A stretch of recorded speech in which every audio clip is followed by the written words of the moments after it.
Okay, and the court finds that Miss Leslie is appearing as a sovereign citizen before the court, and the court once again. I object to any of that derogatory. It's very biased. I move for immediate dismissal on those grounds and disqualification. Court overrules the motion for dismissal of the case. CR 250. Good afternoon, Miss Leslie. Miss Leslie, you're charged by way of information on or about May 21, 2025 in Butler County, Kansas, with interference with law enforcement, a Class A non-person misdemeanor. Count 2, same date and location, no proof of insurance, a Class B non-person misdemeanor. Same date and location. Count 3, no driver's license in possession, an unclassified non-person misdemeanor. Then count 4, same date and location, failure to register vehicle, and unclassified non-person misdemeanor. And Miss Leslie, do you understand the charges pending against you? I comprehend the alleged charges against me. Thank you, Miss Leslie. Miss Leslie, you do have the right to counsel if you cannot afford an attorney.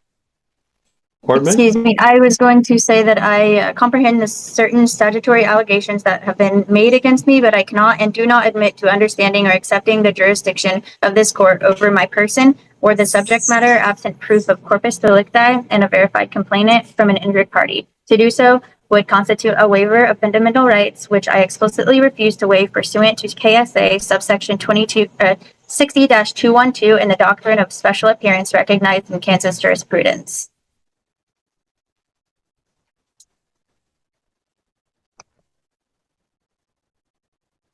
Okay. You do have the right to counsel if you cannot afford an attorney. One would be appointed to represent you. And Miss Leslie, are you currently employed? For the record, Your Honor, just to start from the beginning, I, Sydney Taylor Leslie, appearing specially and not generally in propria persona, sui juris, as a living woman and not as a legal fiction or corporate entity. I reserve all rights without prejudice pursuant to KSA subsection 84-1-308 and UCC 1-308. Let the record reflect that my appearance today is under explicit protest and duress and solely for the purpose of challenging jurisdiction and preserving my unalienable rights as secured by the Constitution for the United States of America and the Constitution of the State of Kansas. And Your Honor, before these proceedings advance further, I must respectfully challenge this court's jurisdiction in toto and move for immediate dismissal of all charges. I hereby invoke the burden-shifting doctrine established in State v. Shepard in 2009 and State v. Seams in 2004, which places the affirmative burden upon the prosecution to establish by sworn non-hearsay allegations within the four corners of a valid charging instrument that every element of the alleged offense and my commission thereof has been properly established. The threshold matter of jurisdiction must be adjudicated prior to any other proceedings. As articulated in Ex parte Young in 1908 and recognized by the Kansas Supreme Court, jurisdiction is the fundamental prerequisite to all jurisdictional proceedings. The legal maxim ex injuria just non autora, law does not arise from injustice, applies to these proceedings in their entirety. Okay, and the court finds that Miss Leslie is appearing as a sovereign citizen before the court, and the court once again. I object to any of that derogatory. It's very biased. I move for immediate dismissal on those grounds and disqualification. Court overrules the motion for dismissal of the case. Overrules dismissal of the prejudice case. And the court will find that Miss Leslie, that the court does find it has jurisdiction to proceed, and subsequently the court sets I object. You called me a sovereign citizen. I object. You called me a sovereign citizen. Yes, ma'am. That is prejudice and bias. No prejudice or bias is asserted Immediate as to dismissal of my yourself. case. However, the court, as opposed to trying to write down docket notes to that effect, is just recognizing what you are advising the court, that the court has no jurisdiction over you, and based on your statement made to the court. Subsequently, the court does find you've posted a $3,000 cash bond. $3,000 cash bond has been made.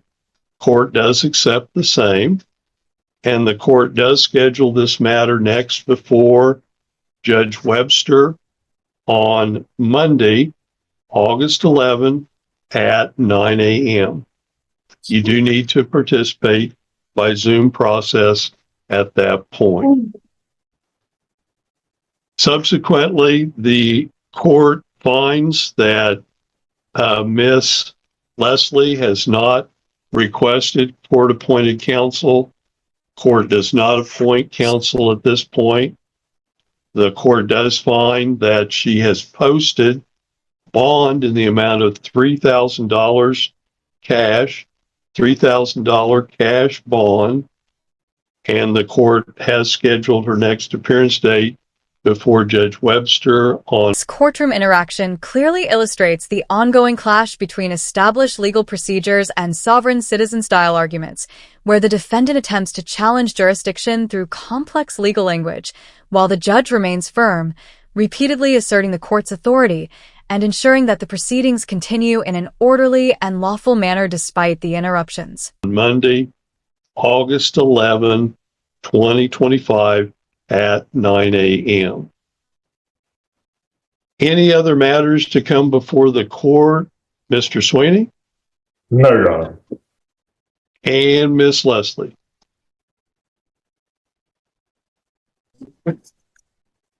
Your Honor, my jurisdictional challenge is predicated upon multiple independent grounds, each sufficient to warrant dismissal. First, I challenge personal jurisdiction pursuant to Kansas Rule of Civil Procedure. I appear specially, not generally, and have not consented to this court's jurisdiction. The record before this court is devoid of evidence establishing proper jurisdiction over my person as a living woman rather than a legal fiction or corporate entity, as distinguished in Hale v. Hinkle in 1906, and recognizing Kansas jurisprudence. Second, I challenge subject matter jurisdiction pursuant to Kansas Rule of Civil Procedure 60-212, B1. No verified complainant from any injured party has been filed as required by KSA subsection 22-2301 in Butler County Local Rule 3.1. The perpetrated charges arise from actions of agents of the state acting under a color of law, not from a legitimate controversy between adversarial parties withstanding as required by Article 3 jurisprudential principles adopted by Kansas courts in State ex rel. Morrison versus Celebius.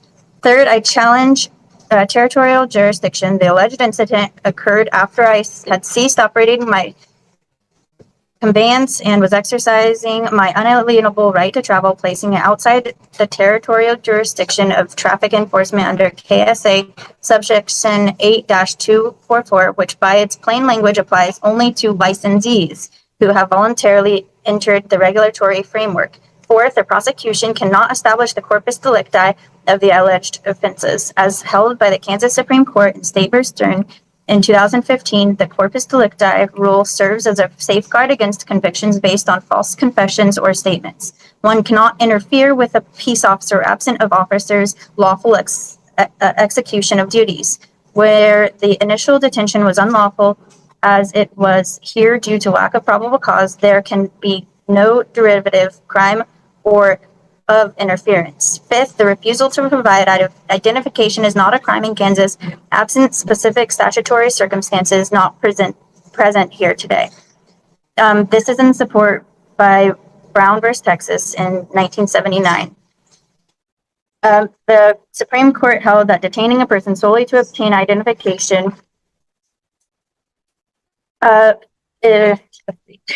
violates the Fourth Amendment absent reasonable suspicion of criminal activity. The principle has been recognized and applied by Kansas courts. In one moment, please, while I gather another statement.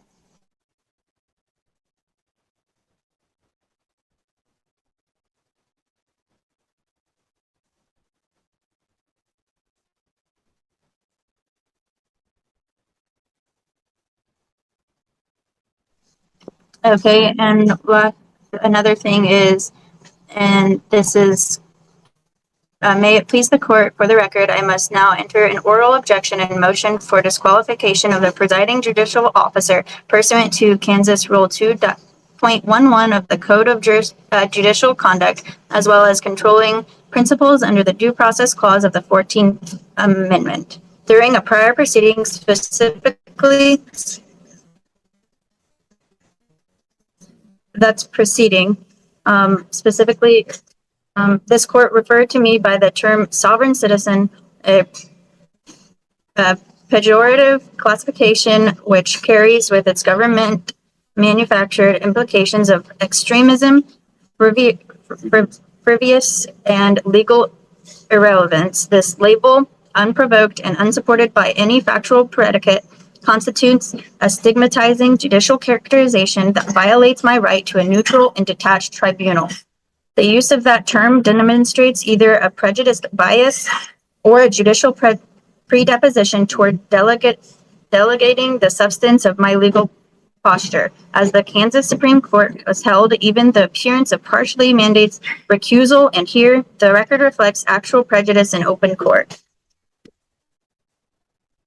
Wherefore, I respectfully move this honorable court to dismiss all charges with prejudice for lack of jurisdiction, issue a finding that the prosecution has failed to meet its burden of establishing jurisdiction, order the immediate return of all my property seized, including the 251 USD, confiscated and converted to a reloadable Visa card without my consent, order the expungement and permanent sealing of every associated record pursuant to KSA subsection 22-2410, award compensation for the full measure of damages sustained, including costs for my automobile window repair, bail costs, and compensation for unlawful detention and deprivation of liberty, grant such and other and further relief as this court deems just and proper. The breaking of my automobile window without warrant or probable cause of a search and confiscation of my currency constitutes violations of clearly established rights for which the law provides remedies pursuant to the maxim ubi jus ibi ridium, where there is a right, there is a remedy. I reserve all rights without prejudice, waive none, and maintain my special appearance for the sole purpose of challenging jurisdiction and preserving my alienable rights as secured by the Constitution for the United States of America and the Constitution of the State of Kansas. And thank you for hearing me. I do appreciate you, Your Honor, and thank you for your time. And once again, matter is set before Judge Webster on Monday, August 11, 9 a.m. by Zoom. There being nothing further to come before the court is in recess, and have a good day, Miss Leslie. Thank you, Your Honor. And Mr. Sweeney, that's the last case I show on the first appearance docket. Thank you, Your Honor. Have a good day. You too.